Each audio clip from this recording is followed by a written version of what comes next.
life's going pretty cool right now, but I gotta stop dating bimbos. It's like the biggest problem I have in my life right now. So I date too many bimbos. But bimbos are good to date every now and then because they're low maintenance, right? If you date smart women, they ask tough questions, you gotta give them real answers, right?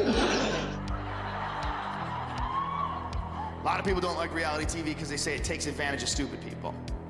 Which is pretty true, but you know what? Fuck stupid people. What are you looking out for them for? Well, who likes stupid people?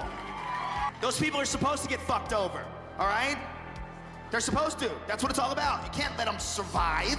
I don't like it when smart people get ripped off because I'm not very smart. I'm not a doctor, I'm a fucking moron. And I'm a cage fighting commentator who's a dirty stand-up comedian who just told you I'm drunk most of the time. It's all, you're just being manipulated. And you're being manipulated by these two teams, and you have to pick a team. You have to decide which team you want. I hate that. It's so stupid. I'm politically homeless. I've always been political. I've been politically homeless for a long fucking time.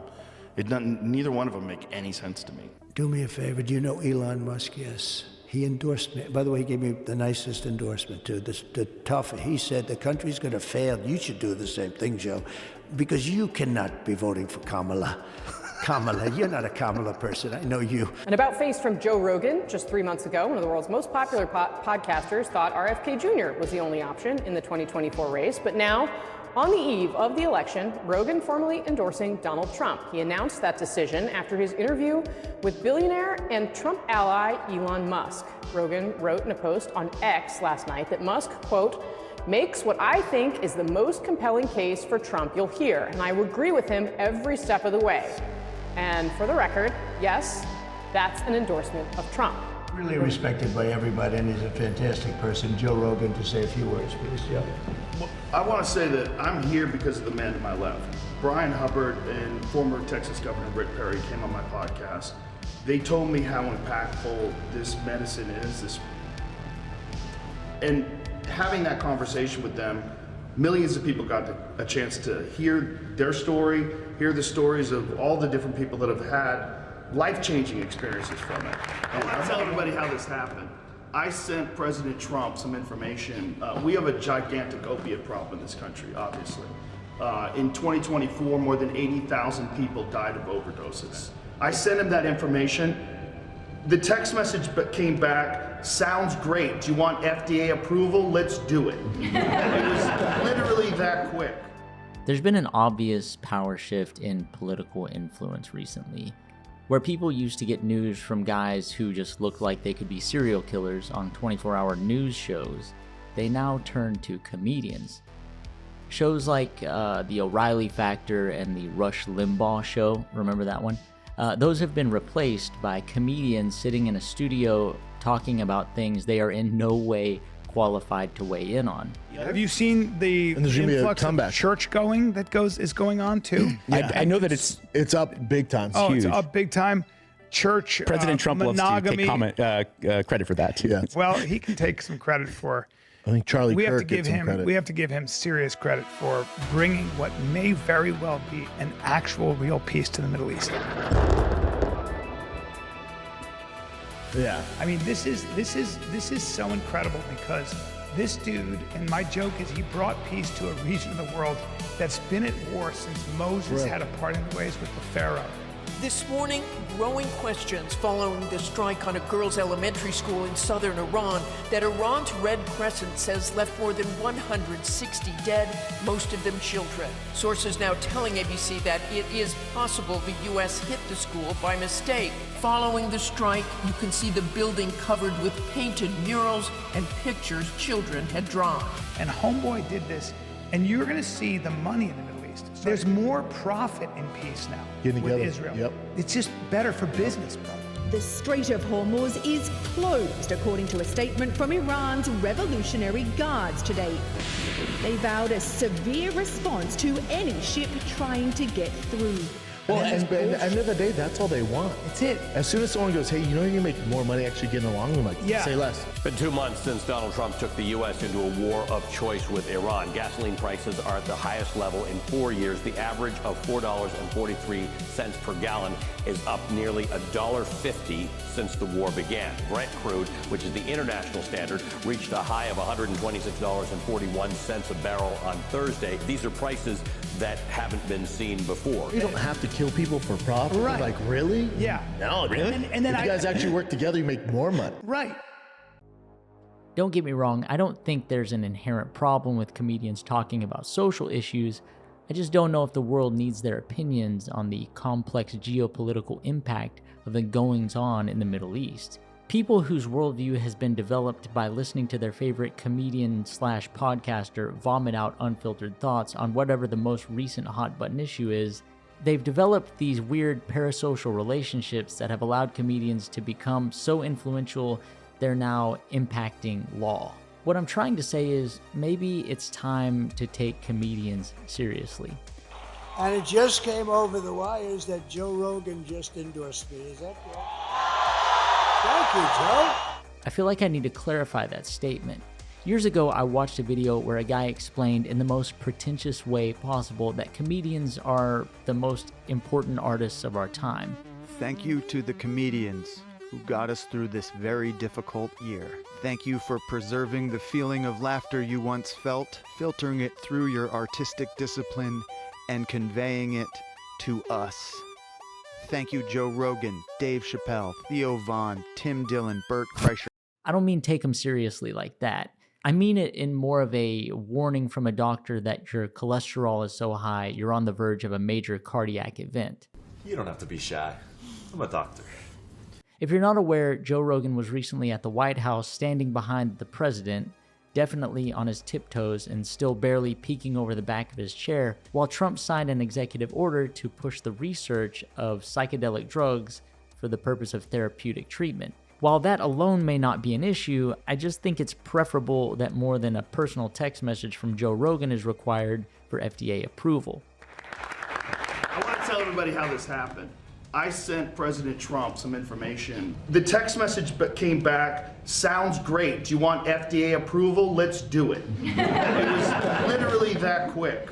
Joe used to be interested in aliens, DMT, and Brazilian Jiu-Jitsu, and now it's trans rights, vaccines, and just about any AI video that comes up on his Instagram that he believes is real, which happens way too often.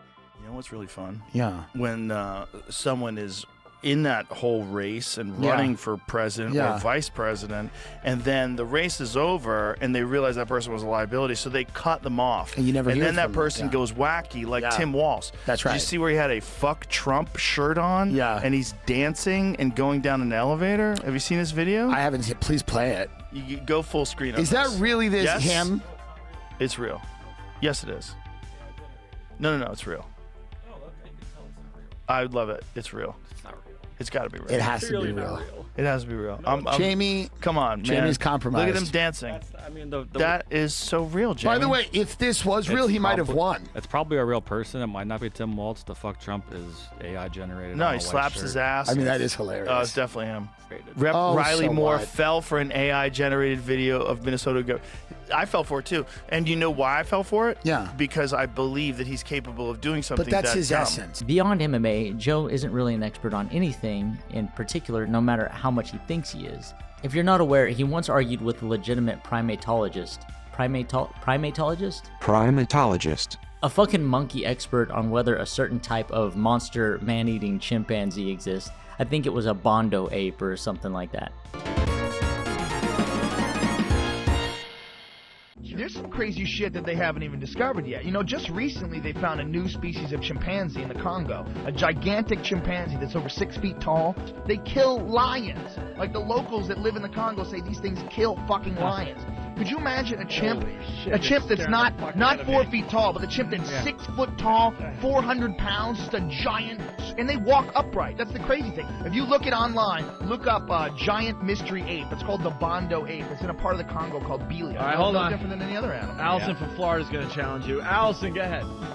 Yeah, I'm a primatologist. There's no such thing as a Bondo ape. You're a fucking idiot. Go online and look it up. You're a what? What do you do? It's a new discovery. You're a primatologist? Well, look it up. You're not current. Pay attention. Go online and look it up. Yeah, this is a student. Yeah, you've learned some shit from the college. When did you graduate? I have a PhD from When 2000. did you graduate? When? It's from 2000. Yeah, when was the last time you got online and researched primates? Have you ever looked at any of the new discoveries? Have you looked at any of Carl Ammann's work? Yeah, I've been.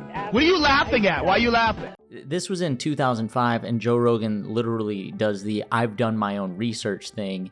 And while most of us would just say, oh, my bad, I guess I'm wrong, Joe gets so steaming mad because he believes in the rare Congolese homunculi, or whatever it was. I don't even know what a homunculus is. I hope that's not some antiquated slur or something.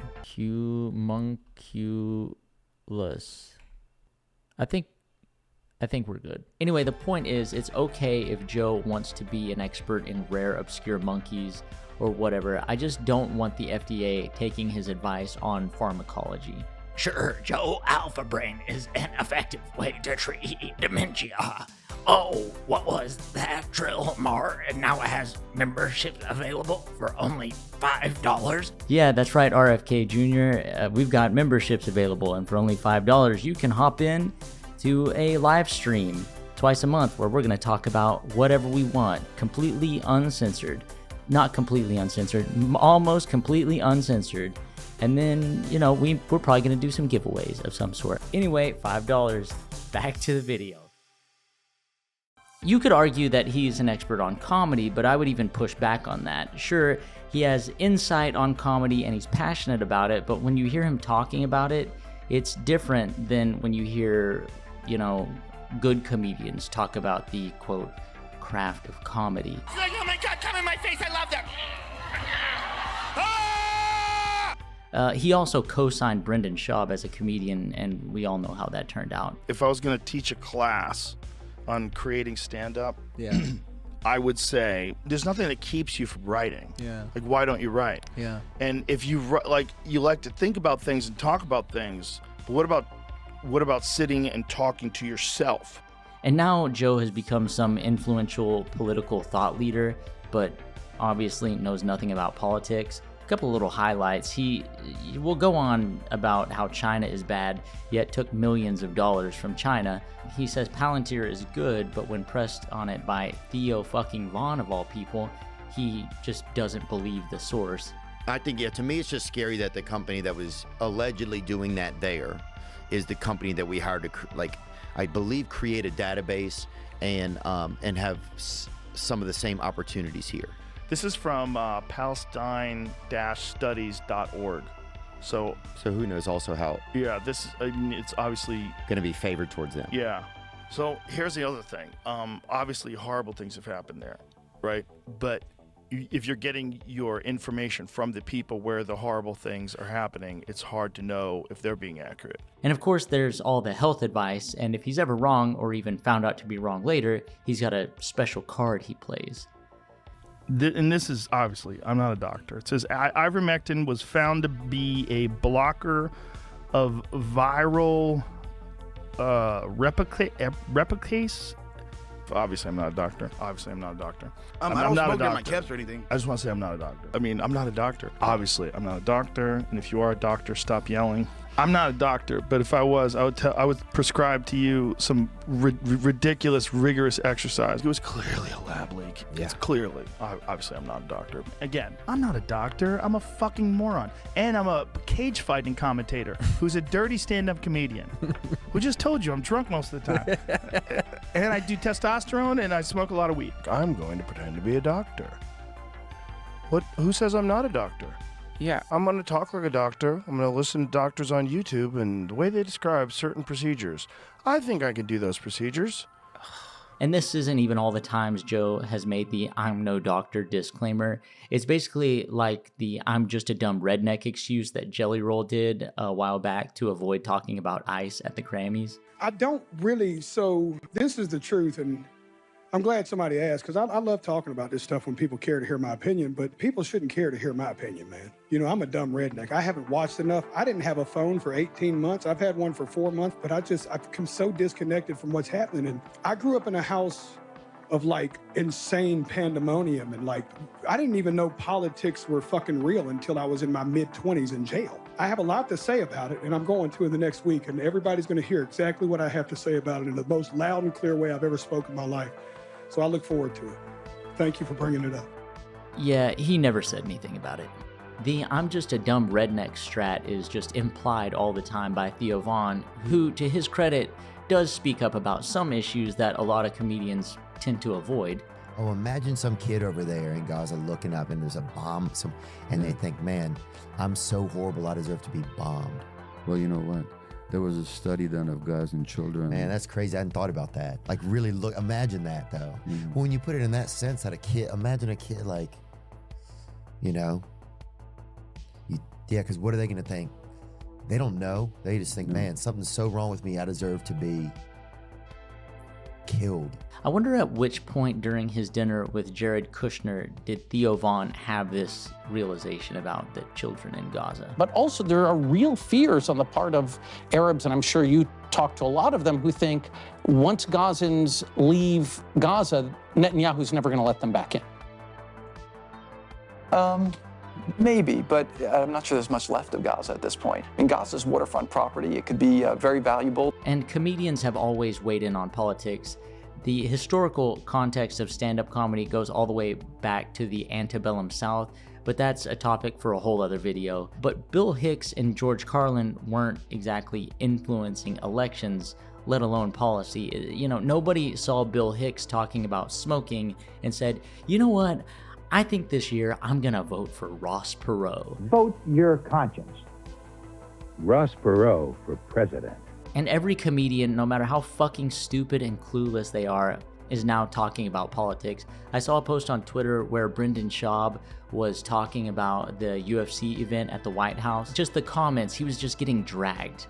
And so many of these comedians now, Joe Rogan and Andrew Schultz specifically, have that I didn't vote for that attitude.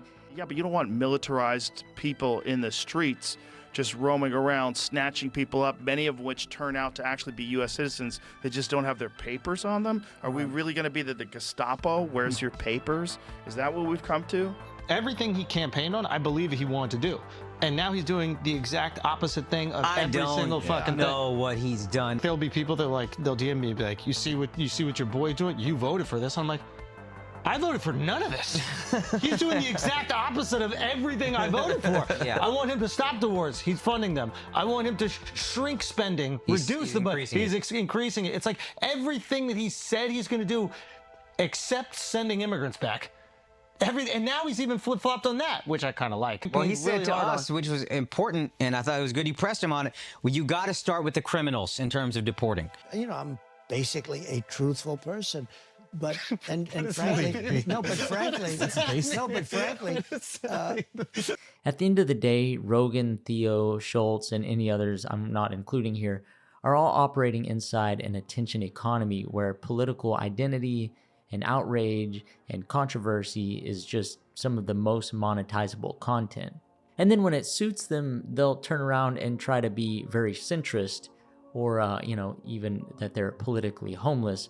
Joe Rogan, he legitimately said that recently. That's all. You're just being manipulated. And you're being manipulated by these two teams. And you have to pick a team. You have to decide which team are you on. I hate that. It's so stupid. I'm politically homeless. I've always been I've been politically homeless for a long fucking time. Neither one of them make any sense to me. Less than 2 weeks after he claimed he was politically homeless, he was in the Oval Office with the president. I don't think we need any more proof that he's completely full of shit. I think the only way to influence comedians to cut the shit is to stop supporting not only them, but I hate to say it, stop supporting stand-up comedy entirely. If people just stopped buying tickets and supporting venues that support these comedians, then they would no longer get booked. And once they were impacted financially, they would shut the fuck up about politics. And if they shut the fuck up about politics, I can shut the fuck up about them.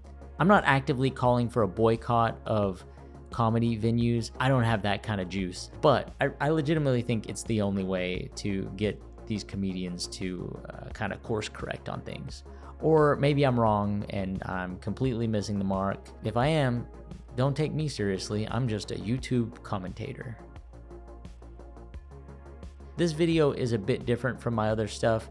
I'm working on some bigger projects, but I do read the comments and people seem to want more frequent uploads. Not making a script and just kind of riffing on things is a lot easier to put something out between those bigger videos. If you like this, please let me know. If you don't like it and you're still watching this far, I'm sure you already let me know in the comments.